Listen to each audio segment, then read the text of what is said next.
What would you do if a student begged you to save him and everyone who could help told you to mind your own business? I was a new assistant teacher at a private elementary school when I noticed something on 8-year-old Henry, who always sat alone reading dinosaur books during recess. He was this quiet, sweet kid who never caused trouble. Henry had bruises on his arms that he'd quickly cover with his sleeves when he caught me looking. When I reported it to the principal, she said the Stewarts were loving parents, and Henry was just clumsy. I started keeping Henry company during recess and discovered this quiet kid knew everything about dinosaurs and would light up when talking about them. After weeks of reading dinosaur books together, he finally trusted me enough to really talk. One day he was struggling to hold a pencil because his hand was so bruised, and when I gently asked what happened, he started crying silently. He made me promise not to tell anyone first, then whispered, "My dad squeezes my hands when I get math problems wrong." He immediately looked terrified and begged me to forget he said anything. I told him he could trust me, and over the next few days he slowly revealed more, always checking first that no one could hear us. He said his dad hurt him when his grades weren't perfect, but that no one would believe him because his family was too important. This sweet kid who got excited about velociraptors and drew me pictures of pterodactyls was being tortured at home. I took photos of his bruises and went to the principal with the evidence. She looked at them for 2 seconds and said, "Children bruise easily," and I was overstepping my position as an assistant teacher.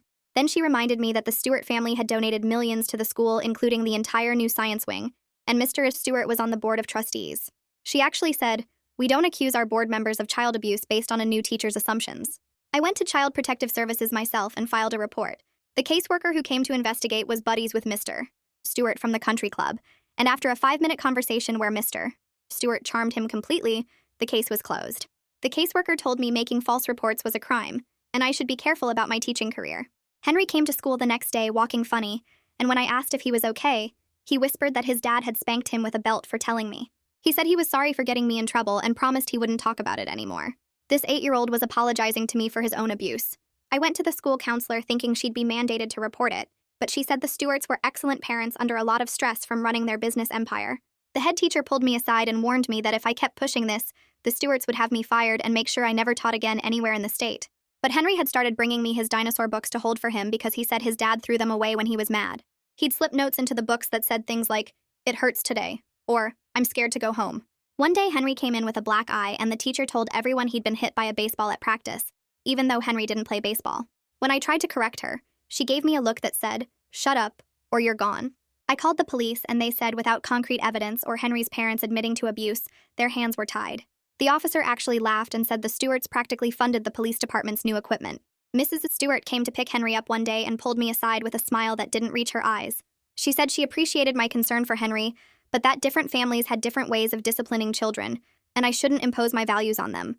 She said her husband was a powerful man who didn't like people interfering in his family business, and it would be a shame if my career ended before it started. Henry heard her threatening me and later whispered, "I'm sorry my parents are mean to you too." I went to the superintendent and he said the same thing everyone else did, that the Stewarts were pillars of the community and I was a nobody making wild accusations.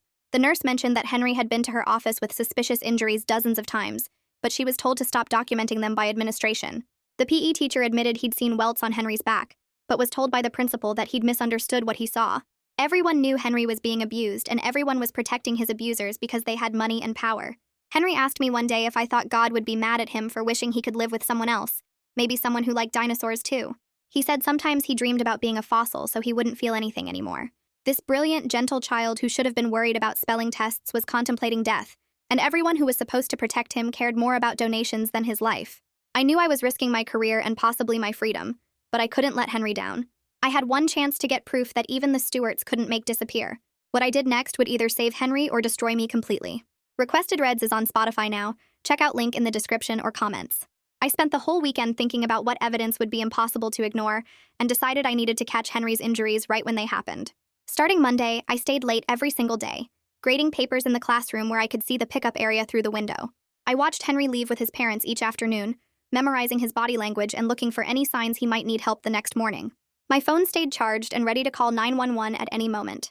After 3 days of this routine, I searched online for child advocacy groups outside our town's influence and found Kathy Medina's name on a website 3 towns over. I called her from my car during lunch, explaining I was a teacher trying to help a student, but couldn't give names for legal reasons. She couldn't officially get involved, but spent 20 minutes explaining exactly what kind of documentation holds up in court and how mandated reporter protections actually work. She told me to document everything with dates and times, take photos when possible, and keep copies somewhere safe outside the school. The next morning, I pulled Henry aside during reading time and showed him a picture of a T-Rex in his favorite dinosaur book. I told him if he ever needed help right away, if something really bad happened and he needed me to call for help, all he had to do was say T-Rex and I would understand. He looked at me for a long moment, then nodded without saying anything, and I hoped I wasn't making things worse for him.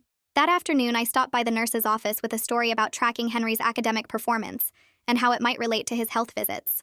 The nurse looked at me for a long moment, understanding exactly what I was really asking without me having to say it. She agreed to let me know immediately if Henry came to her office, and we both pretended this was about his grades. 2 days later, my anonymous call to the Child Advocacy Center was returned by Miriam Porter, who explained their intake process in detail. She couldn't open a case without an official referral, but spent 30 minutes explaining exactly what would trigger state intervention, what kind of injuries would bypass local authorities, and which hospitals had doctors trained in abuse recognition. I took notes on everything, especially her comment that emergency room visits with certain injury patterns automatically triggered state hotlines that local people couldn't influence. Meanwhile, I'd been researching local journalists and found Raymond Krauss had written several articles about corruption in private schools 2 years ago. I sent him an anonymous email from a new account, feeding him background about the Stewart family's donations and board positions without mentioning Henry specifically. Within days, he started calling the school asking about governance policies and donor influence on administrative decisions. The principal was getting nervous about his questions, which meant people were finally paying attention to something. 3 weeks after I'd created our code word, I was helping students with math problems when Henry tried to pick up his pencil and couldn't. His fingers were so swollen they looked like sausages, purple and bent at weird angles. He looked at me with tears in his eyes and whispered T-Rex so quietly I almost didn't hear it. I walked calmly to my desk, picked up the classroom phone and dialed 911 while the other students kept working on their problems. I told the operator we had a child with severe hand injuries requiring immediate medical attention, possible broken bones, and gave our classroom number. Within 10 minutes, I heard sirens approaching the school. The principal must have been monitoring emergency calls because she burst into my classroom just as the paramedics arrived with their equipment. She demanded to know why I hadn't gone through proper channels, why I hadn't consulted the nurse first, why I was making decisions above my position. I stood between her and Henry while the EMTs examined him, one of them immediately radioing for additional support when he saw the injuries. The paramedic gently examined Henry's hands while asking him what happened, and Henry just kept saying he fell down the stairs at home. The EMT looked at me, then at the principal, then back at Henry's hands, which grabbed and twisted, not impact injuries from falling. They loaded Henry onto a gurney while the principal followed them, trying to call the Stewarts and manage the situation. I grabbed my documentation folder from my locked desk drawer and followed the ambulance to the hospital in my own car. At the emergency room, Dr. Evander Stover took one look at the x-rays showing multiple fractures in different stages of healing and immediately called for additional imaging. He pulled me aside after examining Henry and said he was filing a report with the state hotline for non-accidental trauma, bypassing our local CPS completely. He'd seen enough child abuse cases to recognize the patterns, and Henry's injuries showed repeated trauma over months or possibly years. The hospital social worker arrived within an hour to take my statement, and I handed over copies of everything I'd documented, including dates of previous injuries, photos I'd taken, and the notes Henry had slipped into his dinosaur books. She spread them out on the conference room table, comparing my documentation to the medical records they were creating. She said my notes matched the injury patterns perfectly and would be crucial for the investigation. The state hotline Dr. Stover called triggered an immediate response that our local connections couldn't block. Within an hour, Mr. Stewart burst through the emergency room doors with a man in an expensive suit carrying a leather briefcase. They walked straight to the nurse's station, and Mr. Stewart's voice carried across the waiting area as he demanded to see his son immediately. The nurse pointed them toward the treatment rooms, and I watched them march down the hall like they owned the place. Dr. Stover met them at Henry's door and blocked their entry with his clipboard held across the doorway. Mr. Stewart's face turned red as he pushed past other families trying to get closer to the doctor. The lawyer pulled out official-looking papers and waved them at Dr. Stover, who didn't even look at them. Dr. Stover explained that medical protocol required a full evaluation when a child presented with injuries consistent with non-accidental trauma. Mr. Stewart grabbed the doctor's arm, but Dr. Stover pulled away and called security on his radio. 2 guards appeared within seconds and positioned themselves between Mr. Stewart and the treatment room door. The lawyer started threatening the hospital with lawsuits while Mr.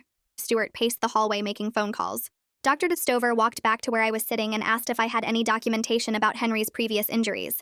I handed him my folder with dates, photos, and the notes Henry had hidden in his dinosaur books. He sat down next to me and went through each page carefully, comparing my notes to what he'd seen on the x-rays. He took the folder to the nurse's station and started adding everything to Henry's official medical chart on the computer. The nurse helped him scan each photo and note into the system while Mr. Stewart watched from across the hall. Dr. Stover typed detailed notes about how my documentation matched the healing patterns visible in the imaging. He created timestamps for each entry and had the nurse witness his additions to the record. Mr. Stewart tried to approach the computer, but security stepped forward and he backed away. The next morning, I was still at the hospital when a man in a gray suit introduced himself as Barry Wilkins from State CPS. He had a professional badge and a thick notebook that he opened to a fresh page. He asked me to start from the beginning and tell him everything about Henry and the school's response. I talked for over an hour while he wrote constantly, stopping me to ask specific questions about dates and names. He wanted to know exactly who said what and when they said it. He asked about the principal's exact words when she dismissed my concerns. He wrote down the caseworker's name who was friends with Mr. Stewart at the country club. He asked detailed questions about the head teacher's threat to my career. He wanted specifics about the nurse being told to stop documenting injuries. His questions were completely different from the local caseworker who had dismissed everything in 5 minutes. Barry showed me forms he was filling out and explained each section as he completed it. He took photos of the bruises still visible on Henry's arms with an official camera. He asked for contact information for every school employee I'd mentioned. 2 days later, Barry called to tell me Aurora Lockwood from the district attorney's office wanted to meet with me. Aurora arrived at the hospital conference room with 2 assistants carrying boxes of files. She explained that Barry's preliminary findings suggested a pattern of systematic cover-up that went beyond just child abuse. She had me go through my story again while her assistants took notes and organized documents. She showed me subpoena forms and explained I would be required to testify about everything I'd witnessed. She asked questions about the Stewarts' donations to the school and Mr. Stewart's position on the board. Her assistant started creating a timeline on a whiteboard, showing each incident and the school's response. Aurora explained they were building a case for emergency removal of Henry from his parents' custody. She said the medical evidence combined with my documentation gave them enough for a hearing. That same afternoon, I got a call from the principal telling me not to come to the school on Monday. She said I was suspended immediately for insubordination and violating protocol. She said calling 911 without administrative approval was grounds for termination. I asked about my personal belongings in my classroom, and she said security would pack them and leave them at the front desk. I drove to the school and found 2 security guards waiting with a cardboard box of my things. Other teachers watched from their classroom doorways as the guards walked me to my car. The head teacher stood in the hallway with her arms crossed, shaking her head at me. Nobody said anything, but I saw the nurse mouth, "I'm sorry," before turning away. The next day, my phone started ringing with calls from an unknown number that turned out to be Raymond Krause. He said he was a journalist who had been investigating unusual donation patterns at private schools. He'd heard about a situation at our school, though he didn't have specifics yet. I told him I couldn't comment on an ongoing investigation, but he said he was publishing an article anyway. His piece came out that evening online, discussing how certain private schools seem to have donation irregularities. He didn't name our school specifically, but anyone local would recognize the details. My phone lit up with texts and calls from other teachers who suddenly wanted to talk off the record. 3 teachers called to say they'd also seen things but were afraid to speak up. Meanwhile, Miriam Porter from the Child Advocacy Center contacted me about scheduling Henry for a forensic interview. She explained it was a special process designed to help children talk about difficult experiences safely. The interview would happen in a child-friendly room with trained specialists who knew how to work with traumatized kids. She said I couldn't be present, but she would keep me informed about any developments. The interview was scheduled for next week, and she assured me Henry would be treated gently. Parents from the school started reaching out with different reactions to everything happening. One mother sent me a message saying her daughter missed me and asked when I'd be back. Several parents said their kids were asking why I wasn't at the school anymore. More supportive messages followed, though plenty of others called me a troublemaker who was destroying a good family. The community was splitting into camps, with some believing Henry needed help, and others defending the Stewarts. My phone rang late one evening showing Mrs. Stewart's number, and I almost didn't answer.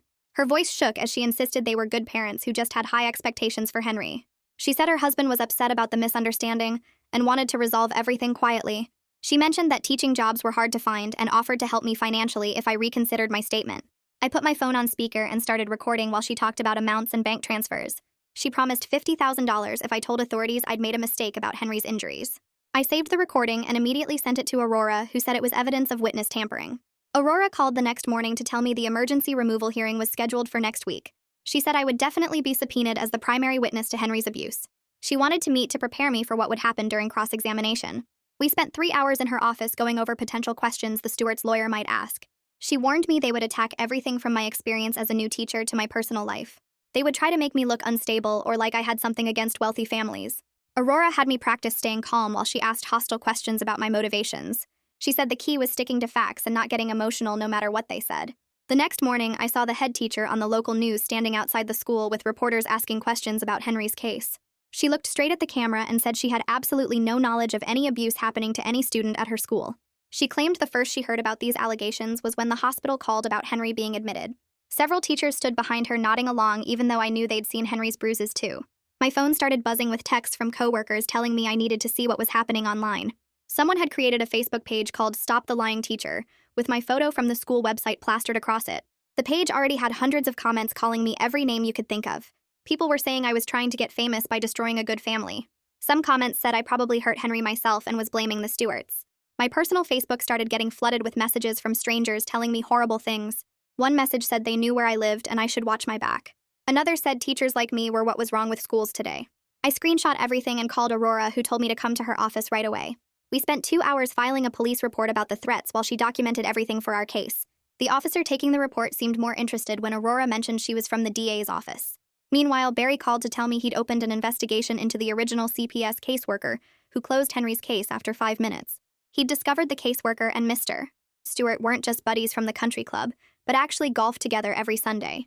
The caseworker had also received several complaints about not properly investigating cases involving wealthy families.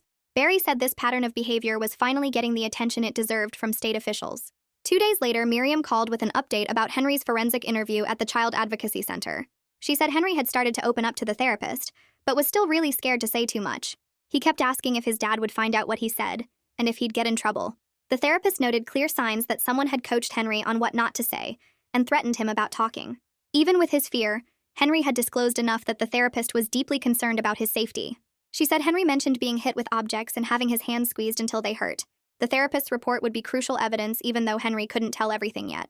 That same week, the hospital sent over Henry's full medical imaging results to Aurora's office.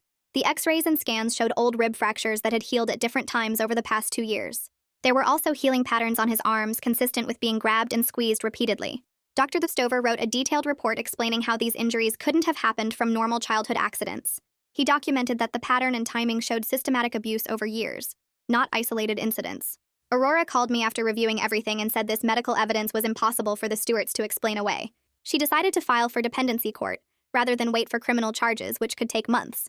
She explained dependency court focused on Henry's immediate safety with a lower burden of proof than criminal court. We could get him protected now while building the criminal case for later. The hearing could happen within weeks instead of waiting months or years for a criminal trial. She said keeping Henry safe was more important than punishing his parents right now. By this point, I was really struggling without my teaching income and bills were piling up. Every school I applied to in the area sent rejection letters, most not even giving me an interview. One principal actually called me and said off the record that the Stewarts had contacted every private school in the state about me. He said he thought what I did was brave, but he couldn't risk his school's donations by hiring me. My savings were running out fast and I started looking at jobs outside of teaching just to pay rent. That's when Kathy called and said she'd found a pro bono lawyer who wanted to help with a whistleblower complaint against my school. The lawyer specialized in retaliation cases and said what happened to me was textbook illegal retaliation. We spent days documenting every threat, every action the school took against me, every job rejection that seemed connected. The lawyer said we had a strong case that could take years, but might result in real accountability. 3 weeks later, the dependency hearing date arrived, and I walked into the courthouse feeling sick to my stomach. Aurora had warned me the Stewart's lawyer would try to destroy my credibility, but I wasn't prepared for how mean it would be. For 3 hours, I sat in that witness chair, while their lawyer asked me about everything from my limited experience as a first-year assistant teacher to why I thought I knew better than everyone else. He suggested I had something against wealthy families, and asked if I was jealous of the Stewarts' success. He brought up that I was single with no kids and implied I didn't understand parenting. I kept my voice steady and stuck to exactly what I'd seen and documented about Henry's injuries. When he tried to twist my words, I calmly repeated the facts about the bruises, the broken fingers, Henry's own words about being hurt. Aurora had taught me well, and I didn't let him make me emotional even when he basically called me a liar seeking attention. After my testimony, Dr. Stover took the stand with his medical files and x-rays. He explained in clear medical terms exactly what Henry's injuries showed and how they happened over time. The Stewart's lawyer tried to suggest the injuries could be from sports or playing rough with friends. Dr. Stover calmly pointed out that Henry didn't play sports, and that the specific spiral fractures in his fingers only happened from intentional twisting. He showed the court comparison x-rays of actual accidental injuries versus Henry's injuries.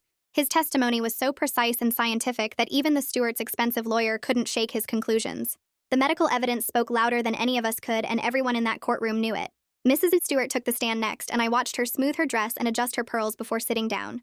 Aurora started asking her basic questions about Henry's daily routine, and Mrs. Stewart answered confidently at first, saying Henry was an active boy who played sports and roughhoused with neighborhood kids. Aurora pulled out a school form Mrs. Stewart had signed 2 months ago, stating Henry couldn't participate in PE due to a medical condition. Mrs. Stewart's face went red, and she said that was temporary because of an injury from falling off his bike. Aurora showed another form from 6 months earlier with the same excuse. Mrs. Stewart shifted in her seat and said Henry fell off his bike a lot because he was learning to ride without training wheels.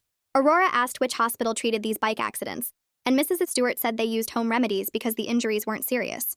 Aurora then showed the x-rays Dr. Stover had presented, pointing to fractures that happened at different times over 18 months. Mrs. Stewart said Henry was accident-prone and they couldn't watch him every second. Aurora asked why none of these accidents were ever reported to a doctor until I called 911. Mrs. Stewart's voice got higher as she said they didn't run to the doctor for every little bump and bruise like some parents. Aurora asked her to explain the spiral fractures in Henry's fingers that Dr. Stover said only came from twisting. Mrs. Stewart said maybe it happened when Henry got his hand stuck in something, but she couldn't remember what. Aurora asked if she was present when Henry got hurt, and Mrs. Stewart said sometimes but not always because her husband handled discipline. The judge leaned forward and asked Mrs. Stewart directly what kind of discipline her husband used. Mrs. Stewart looked at her lawyer, who nodded, and she said they used timeouts and taking away privileges, never physical punishment. Aurora showed a photo I'd taken of Henry's black eye and asked Mrs. Stewart to explain it. Mrs. Stewart said that really was from baseball practice, even though Aurora pointed out Henry wasn't on any baseball team. Mrs. Stewart then changed her story and said it was from playing catch in the backyard. Aurora asked who Henry was playing catch with, and Mrs. Stewart said she didn't remember. Maybe a neighbor kid. The judge asked Mrs. Stewart if she'd ever seen her husband hit Henry, and she said absolutely not, but her hands were shaking as she said it. After 3 hours of testimony from various witnesses, the judge called a recess to make his decision. I sat in the hallway feeling sick while the Stewarts huddled with their lawyer looking confident. Aurora told me she thought it went well, but judges were unpredictable, especially with wealthy families. 30 minutes later, we were called back in, and the judge looked serious as he started speaking. He said the medical evidence combined with testimony showed clear signs of physical abuse that couldn't be explained by normal childhood accidents.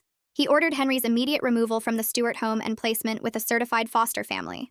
The Stewarts would get supervised visitation twice a week at the CPS office, not unsupervised time. The judge said this was temporary pending a full investigation and evaluation that would take at least 6 months. Mr. Stewart jumped up and started yelling that this was ridiculous, and his lawyer tried to calm him down.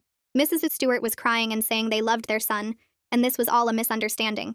The judge said his decision was final, and they could work with CPS to potentially regain custody if they completed parenting classes and therapy. I felt my whole body relax for the first time in months, knowing Henry would sleep somewhere safe that night. 2 days later, the school board called an emergency meeting about what the newspapers were calling a scandal. Parents were demanding answers about how the administration missed or were ignored abuse signs for so long. The board voted to place the principal on administrative leave while they investigated, though she insisted she'd done nothing wrong. Some board members who were friends with the Stewarts defended them and said this was all blown out of proportion. Other board members distanced themselves quickly, saying student safety was their top priority, and they'd had no idea this was happening. The meeting got heated when parents started yelling about cover-ups and demanding resignations. The board announced they'd hire an outside firm to investigate and make recommendations. Raymond's full investigation article came out that same week with the headline about corruption and cover-ups at elite private school. He'd interviewed the nurse and PE teacher who finally felt safe talking about being told to ignore Henry's injuries. He had records showing the Stewarts donated money right after each time someone reported concerns about Henry. The article showed how the principal got a raise after dismissing my first report, and how the superintendent's new house was partially funded by a Stewart business investment. Comments online were split between people calling for everyone involved to be fired and others saying Raymond was doing a hit piece on a good family. My phone rang constantly with reporters wanting my side of the story, but Aurora told me not to talk to anyone yet. The principal called me the next day, and her voice was cold as she told me she was filing a complaint with the state board about my teaching practices. She said I'd violated protocol, broken confidentiality rules, and created a hostile work environment for other staff. My lawyer said this was retaliation, and we'd fight it, but the process would take years and cost thousands in legal fees. Even if I won, the complaint would be on my record, and schools would see it when I applied for jobs. I was also told through Aurora that Mr. Stewart was refusing to cooperate with any court orders, wouldn't let CPS do home visits, and his lawyer kept filing motions to delay everything. They were demanding Henry be returned immediately and threatening to sue everyone involved. But the judge's order stood and Henry stayed in foster care while the legal fights continued. A week after the hearing, Miriam called to say she had something for me from Henry. I met her at a coffee shop and she handed me a folded piece of paper with a drawing on it. Henry had drawn a big T-Rex standing over a smaller dinosaur, protecting it from danger, and at the bottom he'd written, "Thank you," in his careful handwriting. I started crying right there in the coffee shop, because it was the first time I'd heard anything from him since he'd been removed. Miriam said Henry was doing okay in his foster home and was starting to open up to his foster parents. She told me Henry had asked about me and wanted to know if I still liked dinosaurs. The foster family was kind and patient, letting Henry take things at his own pace. Miriam also said Henry had started trauma therapy, and the therapist was using his love of dinosaurs to help him process what happened. They'd act out scenarios with toy dinosaurs where the little dinosaur learned it wasn't his fault when the big dinosaur was mean. Progress was slow because Henry still blamed himself for causing problems, but he was engaging with the therapy and seemed calmer. Aurora filed new motions requesting extended removal and full psychological evaluations of both parents. She argued that Mr. Stewart's refusal to cooperate showed he wasn't taking responsibility, and Mrs. Stewart's testimony showed she either participated in or enabled the abuse. The court granted the motion, meaning Henry would stay in protective custody for at least 6 more months while evaluations happened. The Stewarts would have to complete psychological assessments, parenting classes, and therapy before even being considered for unsupervised visits. Kathy reached out to me with information about a support group for teachers who'd been retaliated against for reporting abuse. She connected me with 3 other teachers from different states who'd gone through similar experiences. We started meeting online once a week to share resources and strategies for dealing with the legal battles and career damage. One teacher had won her case after 4 years and got a settlement. Another was still fighting, and the third had changed careers entirely. They helped me understand what I was facing and how to protect myself while fighting back. We shared lawyer recommendations and tips for documenting everything. It helped to know I wasn't alone in this fight. The school board meeting 3 weeks later was packed with parents and reporters after Raymond's articles stirred up the community. I sat in the back row watching 3 teachers I'd never expected to see stand up during public comment. The PE teacher went first and told the board about seeing welts on Henry's back and being ordered to ignore them. The school nurse followed him and read from her personal notes about Henry's injuries that she'd kept secretly at home after being told to stop documenting them. Then another teacher I barely knew stood up and said she'd seen Henry crying in the bathroom with bruises on his arms, but was told by the principal to mind her own business. The board members looked uncomfortable as more people started murmuring, and the board president called for order. He announced they had no choice but to launch an external investigation into the school's handling of mandatory reporting.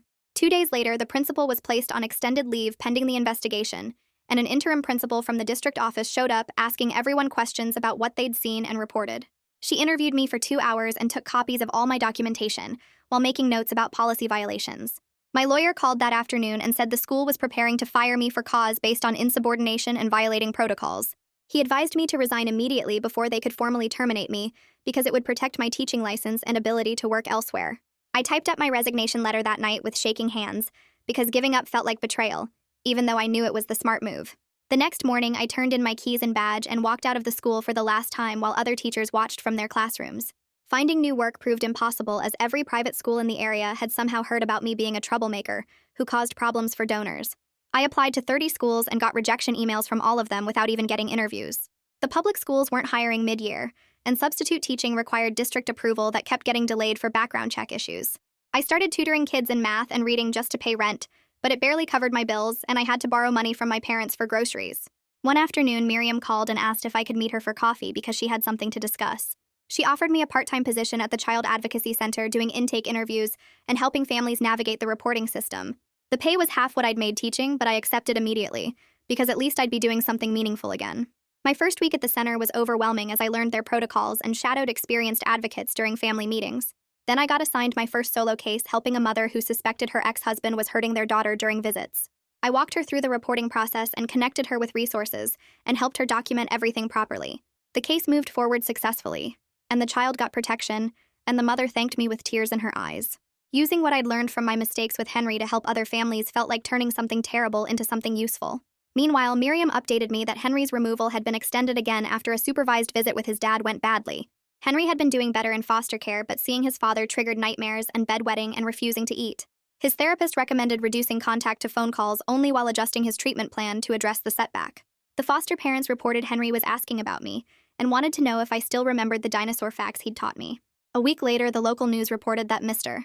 Stewart had resigned from the school board to focus on family matters. The remaining board members voted unanimously to review all donation policies and establish new governance structures with better oversight.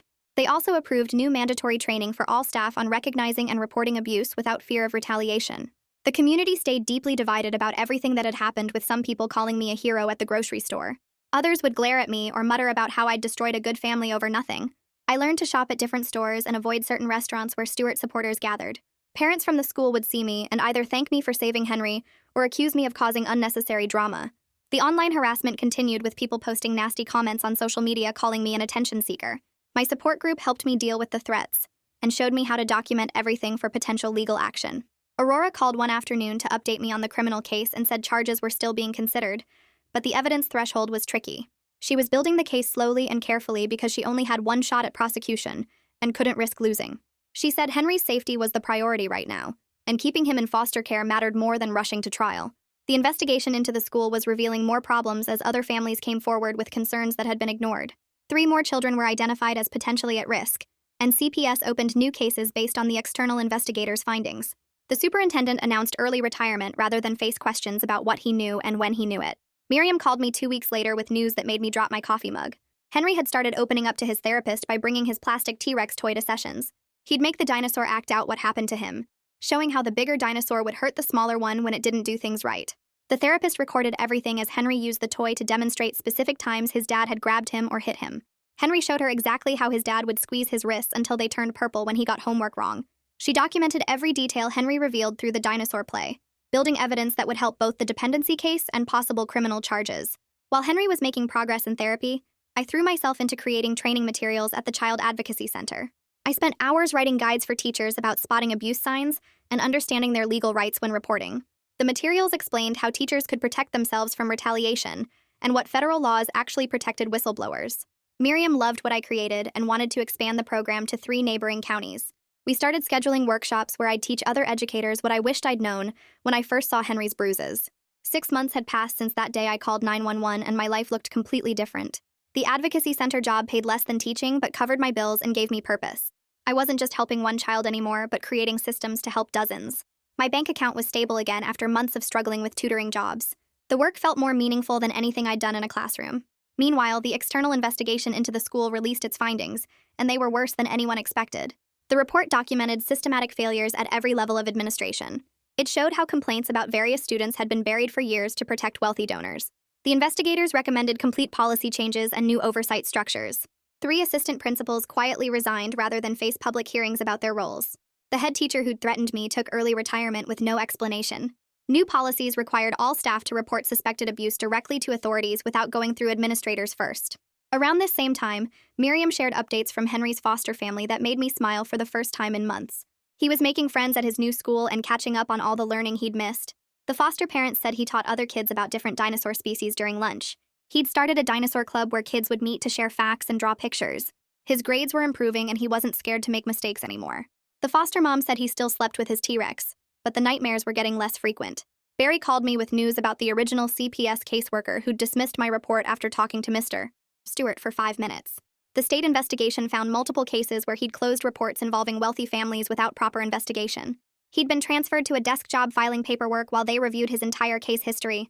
Barry had implemented new policies requiring supervisors to review any case closure involving board members or major donors.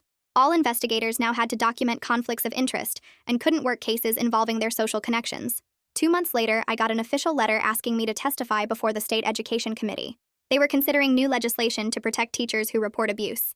I spent 3 hours answering questions about what happened when I tried to help Henry. The committee members took notes as I explained how I was threatened with losing my teaching license for doing what the law required.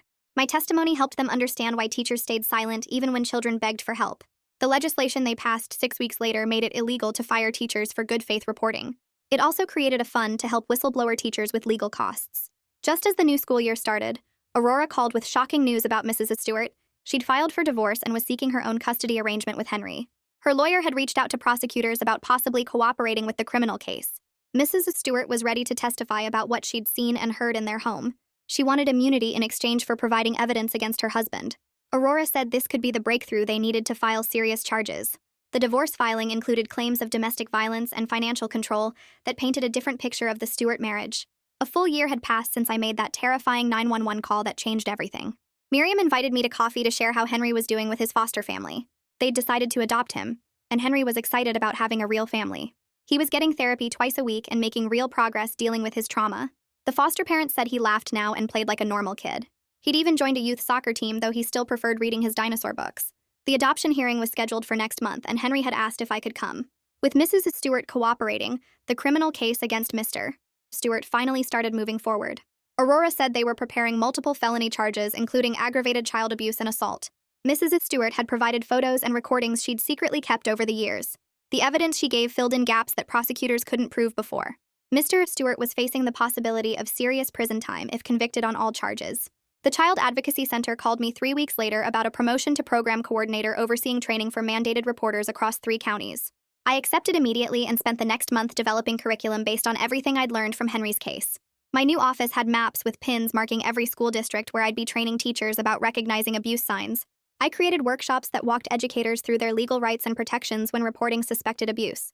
Teachers from dozens of schools attended my sessions, and many stayed after to share their own stories of being silenced. The training materials I developed became the standard across our region, and other advocacy centers started requesting copies. Meanwhile, Miriam called with news that Henry's adoption hearing was finally scheduled after months of paperwork and home studies. The courthouse had a special family courtroom decorated with murals of animals and nature scenes. Henry's new parents had arranged a whole dinosaur theme for the celebration with fossil decorations and a cake shaped like a stegosaurus. Miriam sent me photos from the hearing showing Henry wearing a tie with tiny T-Rexes on it and grinning between his new parents. The judge let Henry bang the gavel to make the adoption official, and everyone in the courtroom clapped. His new family had even legally changed his last name, so he could have a completely fresh start. Aurora called that same week to tell me Mr. Stewart had decided to take a plea deal rather than face trial. The prosecutors had offered him 5 years in state prison if he admitted to the abuse charges. It wasn't nearly enough time for what he'd done to Henry, but Aurora explained that this meant Henry would never have to testify. Mr. Stewart would also have to register as a child abuser and could never work with children again. The judge accepted the plea, and Mr. Stewart was taken into custody immediately to begin serving his sentence. The school board held an emergency meeting after the plea deal became public and voted to implement every reform recommendation from the external investigation. They hired a new principal who actually had a background in child psychology and mandated reporter training. Every staff member had to complete 40 hours of abuse recognition training before the new school year started. The nurse was given authority to document any suspicious injuries without administrative approval.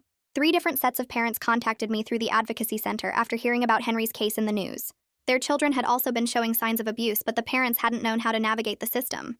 Each case I helped coordinate resulted in children getting the protection they needed. One mother cried in my office, thanking me for giving her the courage to believe her daughter. Another family's case led to criminal charges against a coach who'd been hurting multiple kids for years. Raymond's investigative series about institutional corruption protecting abusers won a state journalism award 6 months later. He called to tell me he was donating the entire $5,000 prize to the Child Advocacy Center. At the award ceremony, he said our collaboration had changed how he approached every story about vulnerable populations. His articles had sparked investigations at 3 other private schools where similar cover-ups were happening. The series also led to new state legislation requiring schools to report abuse allegations directly to state authorities. Henry's new parents reached out through Miriam about 8 months after the adoption to say they were moving to another state. The dad had gotten a job transfer, and they thought a completely fresh start would help Henry heal. Before they left, Henry wanted to send me something through the advocacy center. Miriam handed me an envelope with a drawing of a whole dinosaur family standing together under a rainbow.